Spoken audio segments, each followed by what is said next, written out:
اعوذ باللہ من الشیطان الرجیم بسم اللہ الرحمن الرحیم فقد لبثت فیکم عمرا من قبلہ افلا تعقلون صدق اللہ مولانا العظیم۔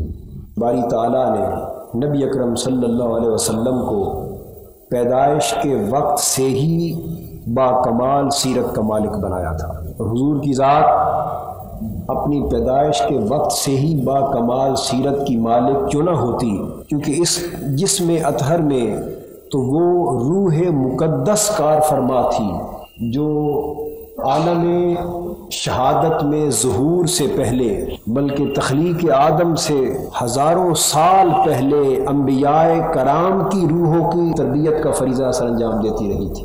حضور کا یہ ارشاد کہ کنت نبیم و آدم بین الروح والجسد، کہ حضرت آدم علیہ السلام کی تشکیل ابھی مٹی اور پانی کے مرحلے میں تھی کہ میں اس وقت بھی منصب نبوت پر فائز کر دیا گیا تھا۔ تو حضور صلی اللہ علیہ وسلم کا نبوت سے بہرہ ور ہونا یہ اور بات ہے، اور اعلان نبوت کرنا اور بات ہے۔ یہ جو عام طور پہ خیال کیا جاتا ہے کہ حضور صلی اللہ علیہ وسلم کو نبوت 40 برس کی عمر میں عطا کی گئی، یہ خیال غلط ہے۔ نبوت تو حضور کو تخلیق آدم سے بھی پہلے کی عطا کر دی گئی تھی، جو حدیث صحیح سے ثابت ہے، اور ایک سے زائد روایات اور صحابہ کرام کے اقوال و آثار اس حقیقت پر شاہد ہیں۔ یہ 40 سال کے عرصے پر جو کچھ ہوا یہ اعلان نبوت تھا، جس کو اصطلاح میں بعثت کہتے ہیں۔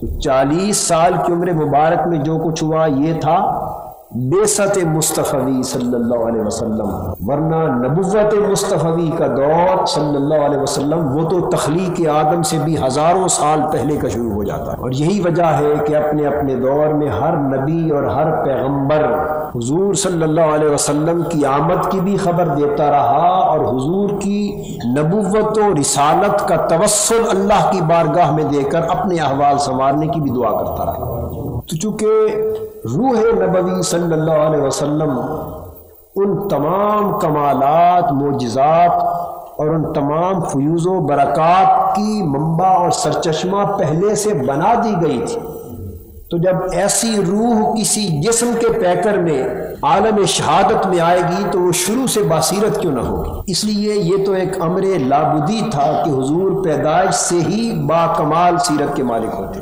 چنانچہ حضرت حلیمہ سعدیہ رضی اللہ تعالیٰ عنہ فرماتی کہ جب 2 سال کا دور مکمل کر کے میں نے حضور علیہ الصلوۃ والسلام کا دودھ چھڑا دیا، تو جس دن میرے پیارے لاڈلے قریشی بیٹے نے میرا دودھ چھوڑا ہے، آخری گھونٹ بھر کے میں نے اس کی زبان سے یہ کلمات سنے کہ وہ اللہ کی بارگاہ میں یہ عرض کر رہا تھا الحمدللہ کبیرہ۔ 2 سال کا بچہ دور رضا کے اختتام پر اللہ کا شکر ادا کر رہا ہے۔ یہ گویا تعلیم ہے کہ کھانا پینا جب ختم کریں تو اللہ کا شکر ادا کیا کریں۔ یہ حضور 2 سالہ زندگی میں لوگوں کو تعلیم عطا فرما رہا ہے۔ پھر حضرت حلیمہ سعدیہ رضی اللہ تعالی عنہا نے جو 4 سال حضور کی خدمت کی تھی، اس کا صلہ اسلام کی دولت کی صورت میں اللہ نے ان کی زندگی میں انہیں عطا کر دیا۔ خدا جانے ان کی عمر اس وقت کتنی ہوگی، پھر ان کے خاوند جناب حارث کی عمر اس وقت کتنی ہوگی، لیکن قدرت نے حضرت حارث کو اس خدمت کا صلہ دینے کے لیے کہ وہ کندھوں پہ اٹھا کے بچپن میں حضور کو کھلایا کرتے تھے، اور حضرت حلیمہ گود میں اٹھا کر حضور کو کھلایا کرتی تھی اور دودھ پلاتی رہی، اس کا صلہ یوں عطا کیا کہ انہیں عمر دراز عطا کی، تا وقتے کہ حضور کی بعثت کا زمانہ آ گیا۔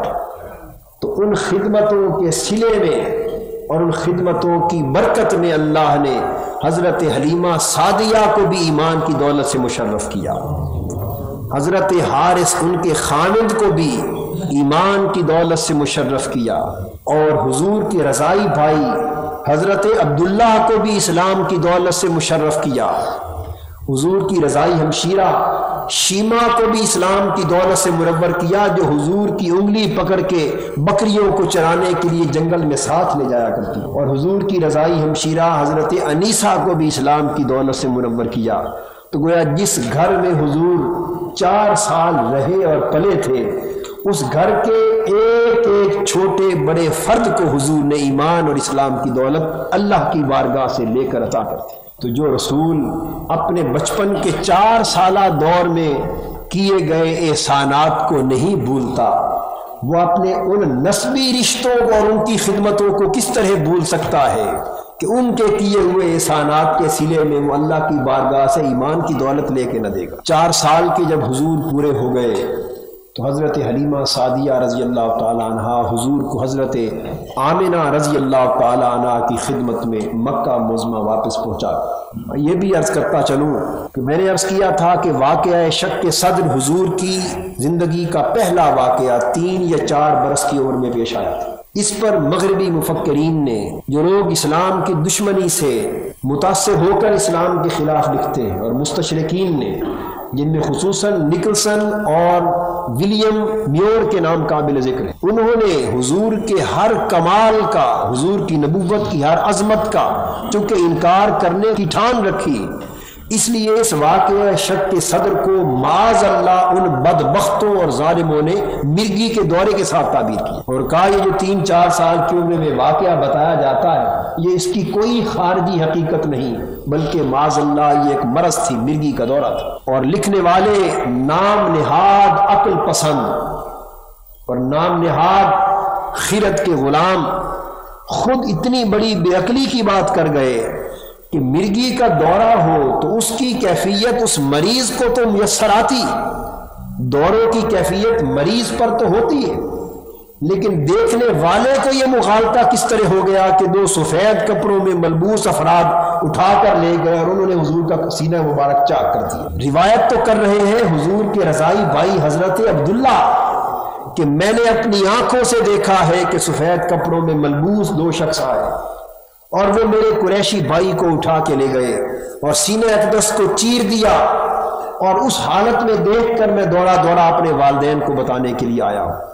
تو اگر دورے کی کیفیت تھی تو پھر یہ مشاہدات یا خیالات معاذ اللہ حضور کے بچپن میں اپنے ہونے چاہیے تھے، دیکھنے والے کو تو مرگی کا دورہ نہ ہوا تھا، اس کو یہ کیسے نظر آ گیا کہ 2 آدمی اٹھا کے لے گئے اور انہوں نے حضور کا سینہ اقدس کو چاک کیا۔ لہٰذا یہ اتنی بڑی بے عقلی کی بات کر گئے صرف اس خیال سے کہ عقل کا تعصب حضور کی عظمت کو قبول کرنے کے لیے تیار ہے۔ 4 سال کی عمر تک حضور حضرت حلیمہ سعدیہ کی گود میں پرورش پاتے رہے، اس کے بعد حضرت آمنہ رضی اللہ تعالیٰ عنہ کی سپردگی میں آ گئے۔ جب تک حضور حضرت حلیمہ کے ہاں تھے حضور کو اپنے گھر کا اور اپنی والدہ ماجدہ کا شعور نہ تھا، گھر کے ماحول کی خبر ہی نہ تھی۔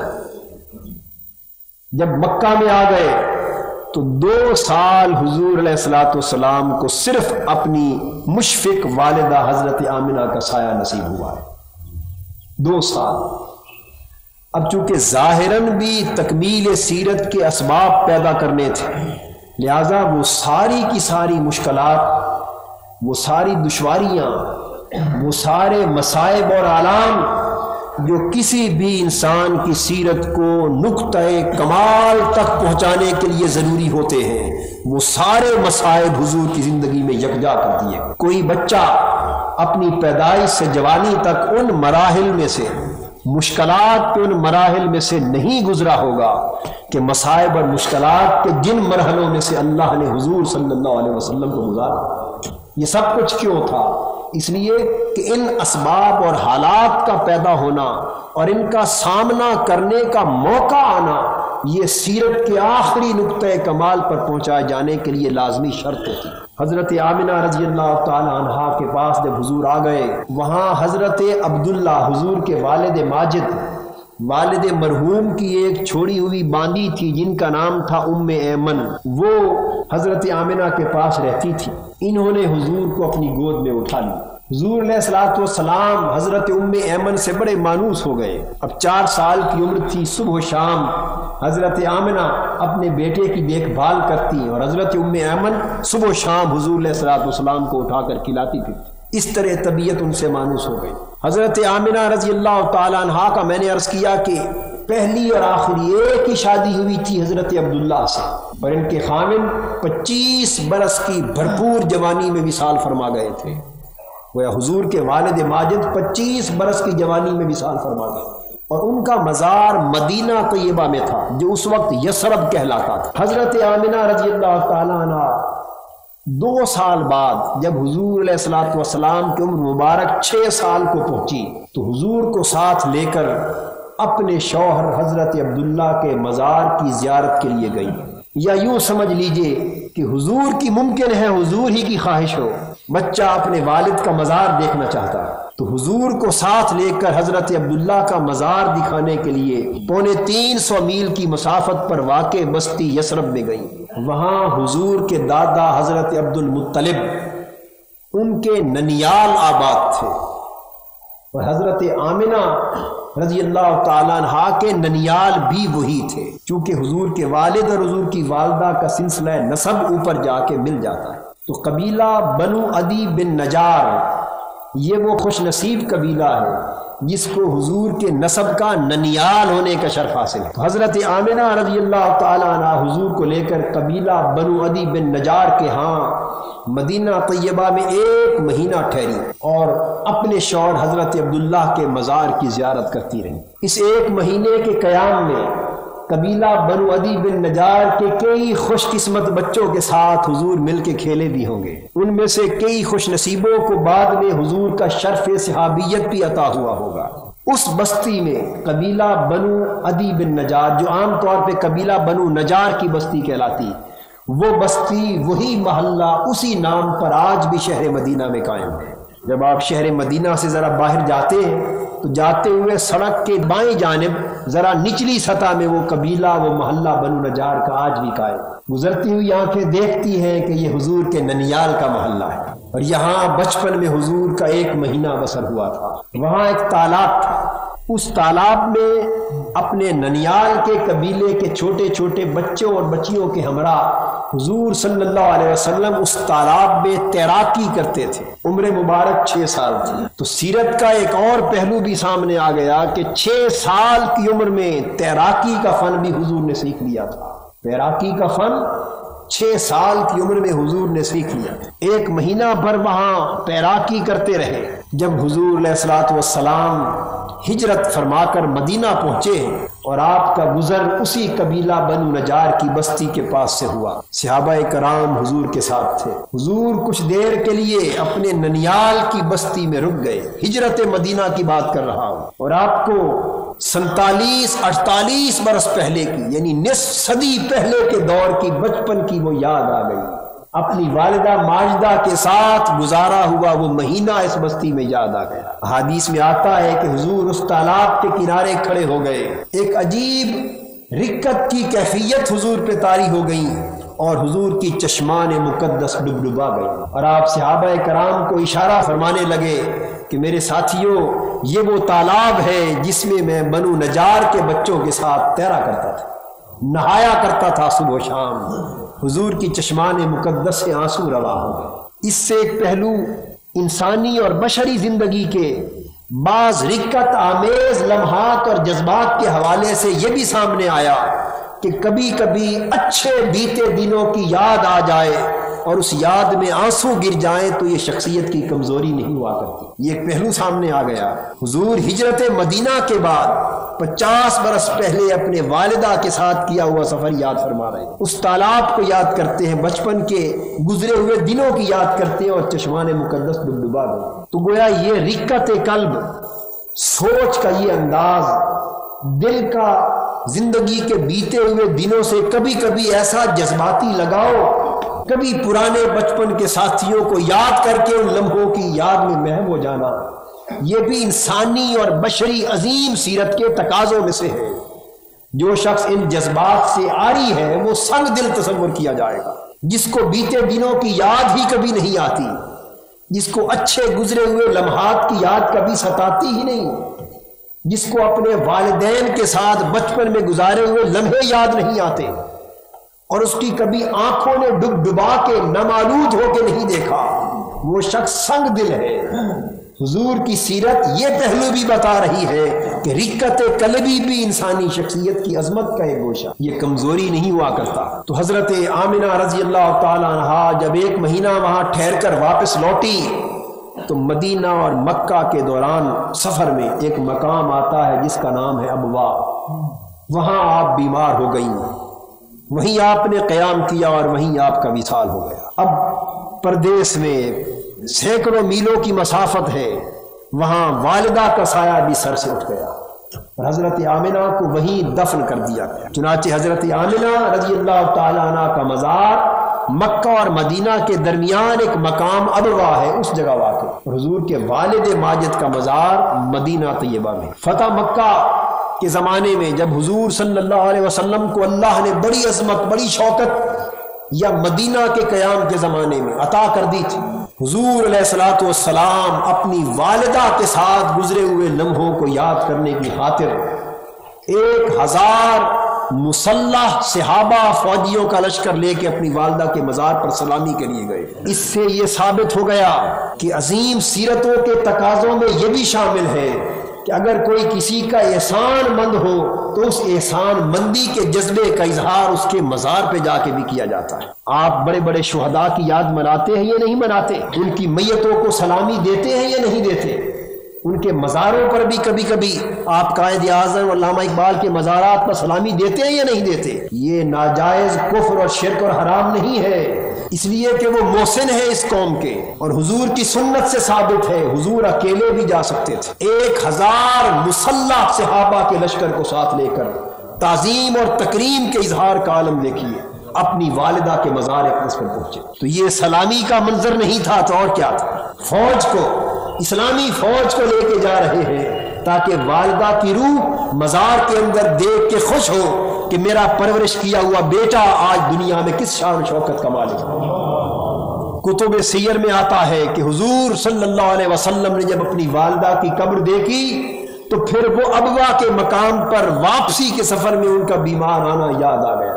حضور پہ رکت کی کیفیت طاری ہو گئی، حضور کی چشمان مقدس سے پھر آنسو آ گئے، اور یہ منظر رکت نبوی کا دیکھ کر 1000 کے 1000 صحابہ میں قرآن بتا ہو گئے، سب رو دیے۔ حضور کی رکت کا عالم دیکھ کر سب رو دیے۔ حضور علیہ الصلوۃ والسلام کا جب والدہ ماجدہ کا سایہ بھی سر انور سے اٹھ گیا تو والد کا سایہ تو پہلے ہی سر سے اٹھ چکا تھا، پیدائش سے 7 مہینے پہلے والد گرامی کا سایہ اٹھ چکا تھا، والدہ کا سایہ 6 سال کی عمر میں سر سے اٹھ گیا، اور یہ عیسوی سن کے لحاظ سے 575 سن عیسوی تھا یا 576 سن عیسوی تھا۔ اگر حضور کی ولادت 570 کی ہو تو پھر 575 سن عیسوی تھی، اگر ولادت 571 عیسوی کی مانی جائے تو پھر 576 سن عیسوی تھی۔ اس وقت خوش قسمتی سے وہی خوش نصیب خادمہ حضرت ام ایمن وہ اس سفر میں بھی حضور کے ساتھ تھی۔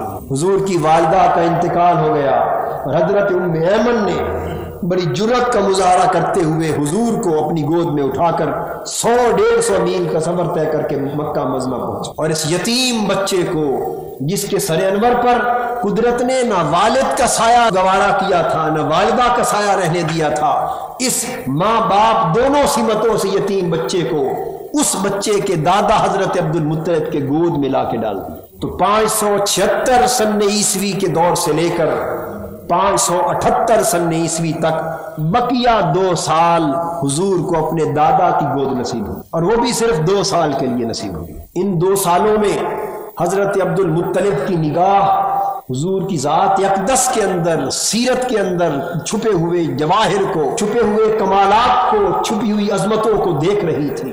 ایک تو حضور کے والدین ماجدین چونکہ سر پہ نہ تھے، اس واسطے ماں باپ کی ساری محبتوں کا مرکز حضور کے لیے حضور کے دادا حضرت عبد المطلب ہی بن گئے تھے، اور چونکہ حضرت عبداللہ حضور کے والد حضرت عبد المطلب کے سب سے چھوٹے بیٹے تھے، اور 100 اونٹوں کے فدیے میں اللہ نے انہیں بچایا تھا، اس لیے ان کو حضرت عبداللہ سے بے پناہ محبت، اور پھر یہ اپنے محبوب بیٹے کی ایک ہی نشانی جو رہ گئی تھی، اس وجہ سے بھی حضور حضرت عبد المطلب کی محبتوں کا مرکز بن گئے۔ اور تیسرا سبب حضور کی شخصیت کی اپنی کشش تھا، اپنی جاذبیت تھا، اپنی سیرت کا وہ نرالا پن تھا جو کسی بچے میں نہ کبھی دیکھنے میں آیا نہ دیکھا جا سکتا تھا۔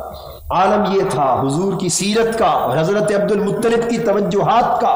حرم کعبہ میں حضرت عبد المطلب گویا اس دور کی مکہ کی سلطنت کے سربراہ تھے۔ باضابطہ باقاعدہ سیاسی حکومت نہ تھی، لیکن قریش کے قبیلہ کے سب سے بڑے بزرگ ہونے کی حیثیت سے گویا ان کی حیثیت یہ تھی کہ وہ سلطنت مکہ کے سربراہ تھے۔ چنانچہ ان کے لیے حرم کعبہ میں فرشی قسم کا تخت لگایا جاتا، وہ اس فرش پر بیٹھتے، گویا حرم کعبہ میں حضرت عبد المطلب کی کچہری لگتی۔ ان کے سارے بیٹے اور فرزند اس فرش کے ارد گرد بیٹھتے اور باقی لوگ حضرت عبد المطلب کی خدمت میں اپنے معاملات الجھے ہوئے مسائل لے کر آتے۔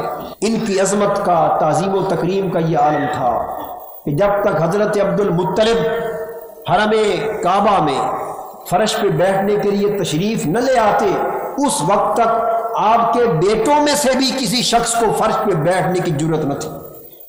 سب کھڑے رہتے ان کی آمد کی انتظار پر، اور ان کے بیٹھ جانے کے بعد ہر کوئی اپنی اپنی نشست پہ بیٹھتا۔ یہ اس دور کا رواج تھا۔ قربان جائیں اس نوخیز ساری دنیا کے یتیموں کے ملجا و ماوا یتیم پر کہ جب یہ 6-7 سال کی عمر میں اپنے دادا سے ملنے کے لیے حرم کعبہ میں جاتے، وہ موجود ہوتے یا نہ ہوتے، حضور نے کبھی بھی عرب اور قریشیوں کی طرح کھڑے ہو کر انتظار نہ کیا تھا۔ 6 سال کی عمر ہے، تشریف لے جاتے اور سیدھا جا کے تخت اور فرش پہ بیٹھ جاتے۔ ان کے چچا حضور کو پکڑ کر فرش سے ہٹانے کی کوشش کرتے۔ حضرت عبد المطلب کے آنے کے بعد ہم لوگ بیٹھیں گے۔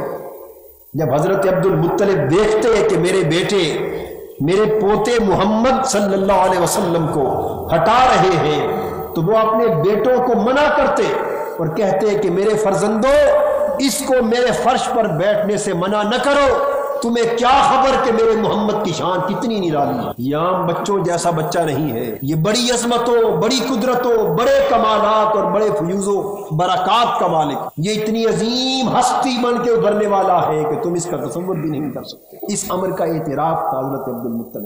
کتنا عجیب دور ہوگا جب گھر ایک ہی ہے، حضرت عبد المطلب اس گھرانے کے سربراہ ہیں، اسی گھر میں حضور بھی پل رہے ہیں، اسی گھر میں حضور کے چچا حضرت حمزہ بھی پل رہے ہیں۔ ان کی عمر حضور سے صرف 2 سال زیادہ تھی۔ کتنی؟ 2 سال۔ اور حضور کے چچا حضرت عباس کی عمر حضور سے صرف 3 سال زیادہ تھی۔ حضرت حمزہ، حضرت عباس ایک ہی گھر میں اپنی اپنی ماؤں کی گودوں میں پل رہے ہیں، اور ان کا بھتیجا اسی گھر میں اپنی خادمہ ام ایمن کی گود میں پل رہا۔ شخصیت ایک ہی ہے، لیکن انہیں باپ کے روپ میں شفقت مل رہی ہے، انہیں اسی شخصیت سے دادا کے روپ میں مل رہی ہے۔ ان تمام مصروفیات کی وجہ سے وہ سارا وقت کیونکہ گھر میں نہیں گزار سکتے تھے، اس لیے حضور صلی اللہ علیہ وسلم کی محبتوں کا سارا مرکز حضرت ام ایمن بن گئی۔ کتنی خوش نصیب تھی یہ خادمہ جس کو حضور صلی اللہ علیہ وسلم امی بعد امی کہہ کر پکارا کرتے۔ بچپن میں حضور کے کلمات، اور جوان ہو کر بھی حضور حضرت ام ایمن سے کہتے کہ ام ایمن امی بعد امی، یہ میری ماں کے بعد دوسری ماں ہے۔ اللہ اکبر۔ ان کی خدمت کا صلہ بھی اللہ نے ان کو عطا کر دیا، ان کو بھی اللہ نے طویل عمر عطا کی۔ حضور کا زمانہ نبوت پایا اور حضور کی دست اقدس پر بیعت کر کے حضرت ام ایمن مسلمان ہوئی۔ ارے جنہوں نے حضور کے بچپن کو دیکھا تھا اور نگاہ حقیقت پسندانہ سے دیکھا تھا، یہ کیوں کر ممکن تھا کہ وہ بھی حضور کی نبوت کا انکار کر دیتے؟ ہر کسی کی آنکھ ابو لہب اور ابو جہل کی آنکھ نہ تھی۔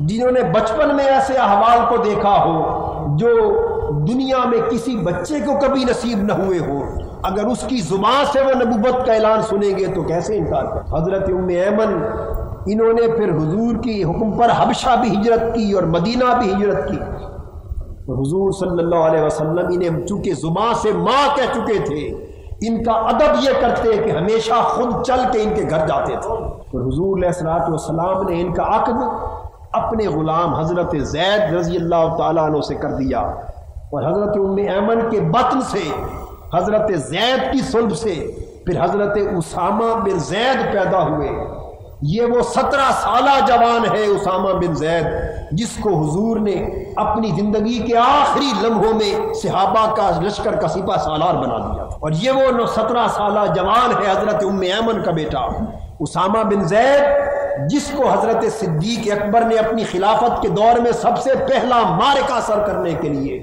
سپہ سالار لشکر اسلامی بنا کر بھیجا، اور 20 دن کی مہم کے بعد حضرت اسامہ بن زید اسلام کی بہت بڑی مہم سر کر کے ان کو گھوڑے پر بٹھایا، اور 3 میل تک حضرت صدیق اکبر گھوڑے کی لگام پکڑ کے پیدل چلتے رہے۔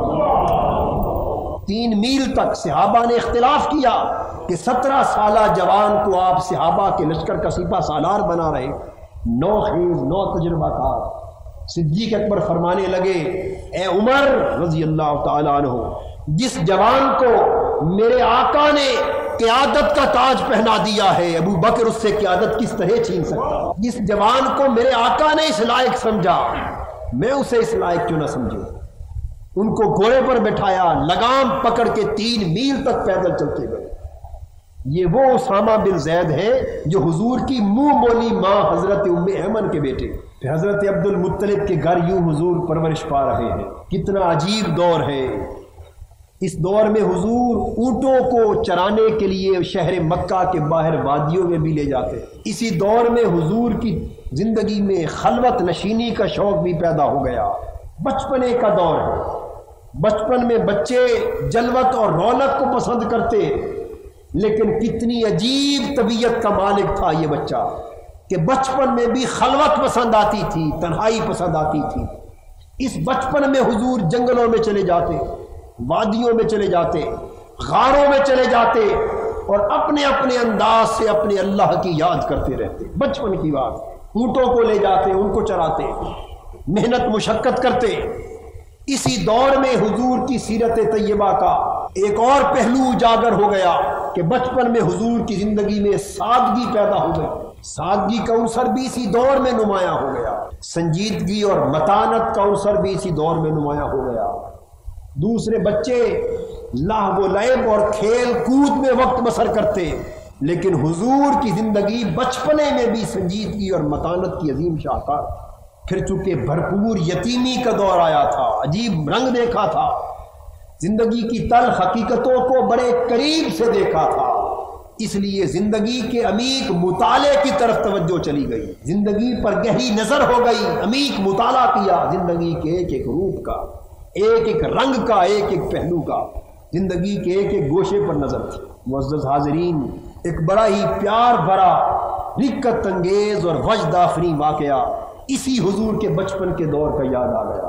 وہ میں پہلے شمائل نبوی کے بیان میں سنا چکا، لیکن چونکہ حضور کی عمر کے اس حصے سے متعلق ہے پھر دہرائے دیتا۔ جب حضور مکہ میں تھے، حضرت عبد المطلب کی کفالت میں، یہی 6-7 برس کی عمر تھی، اونٹوں کو جیسے میں نے عرض کیا کہ چرانے کے لیے شہر مکہ کے باہر وادیوں میں لے جاتے۔ ایک شخص ہندوستان میں ہو گزرے ہیں جن کا نام ہے بابا رتن ہندی، شیخ رتن کے نام سے معروف ہیں، بعض حدیث کی کتابوں میں ان کے نام سے مروی۔ امام ابن حجر اسقلانی نے الاصابہ فی تمییز الصحابہ میں رتن کا عنوان قائم کر کے ان کا ذکر صحابہ کے اندر کیا۔ یہ ہندوستان کے شہ علاقے بٹھنڈا کے رہنے والے، 7ویں صدی ہجری کی بات ہے، حضور کے وصال سے 700 سال بعد کی بات۔ کئی مشائخ اور بزرگ ان کی شہرت پا کر ان کی زیارت کے لیے بٹھنڈا میں پہنچے، اور انہوں نے پوچھا کہ آپ حضور علیہ الصلوۃ والسلام کے صحابی کس طرح بنے، حضور کا دیدار کس طرح نصیب ہوا، ہمیں ذرا وہ واقعہ تو سنا دیجیے۔ حضرت شیخ رتن ہندی نے یہ واقعہ بیان کیا کہ میں نے صحابی بننے سے پہلے حضور کو گود میں اٹھانے کا شرف حاصل کیا۔ پوچھا گیا کس طرح، وہ فرمانے لگے کہ یہ آج سے 700 سال پہلے کی بات ہے۔ حضرت شیخ رتن ہندی نے 700 سال کی عمر پائی۔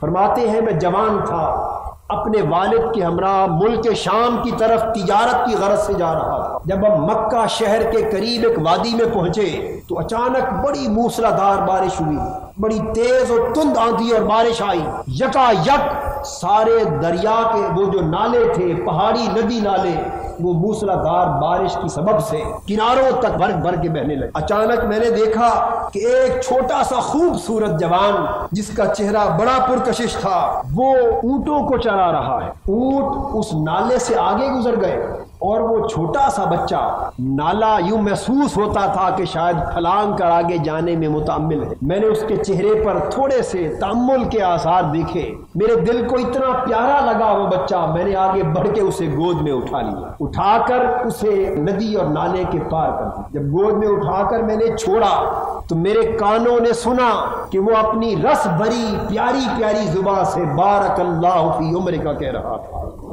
کہ اللہ تیری عمر میں برکت ڈالے، اللہ تیری عمر میں برکت ڈالے، اللہ تیری عمر میں برکت ڈالے۔ بار بار حضور نے اپنی زبان سے یہ دعا کی۔ کہتے ہم اپنے سفر پہ چلے گئے، اس کے بعد واپس ہندوستان آ گئے۔ اس بات کو 35-40 برس یا 45 برس گزر گئے۔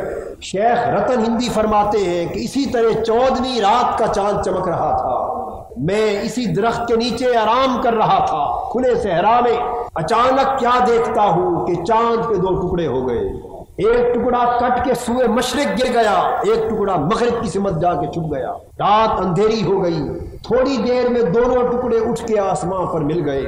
ہم چاند کے ٹکڑے ہونے کا یہ سبب اور یہ واقعہ اطراف و اکناف عالم سے آنے والے لوگوں سے پوچھتے رہے، ہر کوئی یہ بتاتا کہ یہ حادثہ تو ہم نے دیکھا ہے لیکن سبب کی سمجھ کسے نہ آتی۔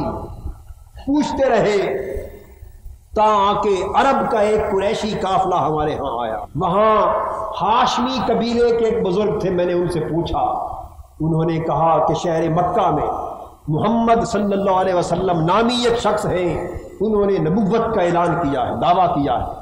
ان سے کافروں نے معجزہ طلب کیا تو معجزہ طلب کرنے پر انہوں نے چاند کو ٹکڑے کر کے دکھایا۔ کہتے ہیں یہ واقعہ سن کر میرے دل میں ایک آگ بھڑک اٹھی، ایک اضطراب کی کیفیت ہو گئی، ہیجان اور التہاب پیدا ہو گیا کہ میں اس نبوت کا دعویٰ کرنے والے عظیم با کمال شخص کا دیدار کروں۔ بہرحال کوشش کی جانے کی لیکن نہ پہنچ سکے۔ بہرحال کوشش کر کے جب میں پہنچا تو پتہ چلا کہ وہ ہجرت کر کے مدینہ جا چکے ہیں۔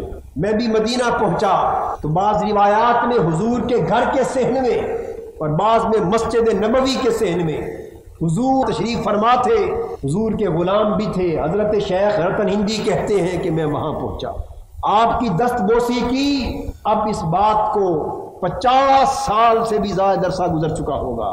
مجھے دیکھتے ہی حضور فرمانے لگے کہ شیخ رتن، مجھے آج بھی یاد ہے کہ تو وہی شخص ہے جس نے گود میں اٹھا کر مجھے نالے سے آگے گزارا تھا، اور میں نے تیری درازی عمر کے لیے دعا کی تھی۔ فرماتے ہیں کہ بس حضور کی زبان اقدس سے یہی کچھ سن کر میرے لیے یہ معجزہ کافی تھا، میں ایمان لے آیا، دست اقدس پر بیعت کر کے مسلمان ہو گیا۔ حضور نے مجھے 6 کھجوریں عنایت فرمائی کھانے کے لیے، میں نے 6 کھجوریں کھائیں۔ حضور نے پھر میری عمر میں درازی کی دعا کی، برکت کی دعا کی۔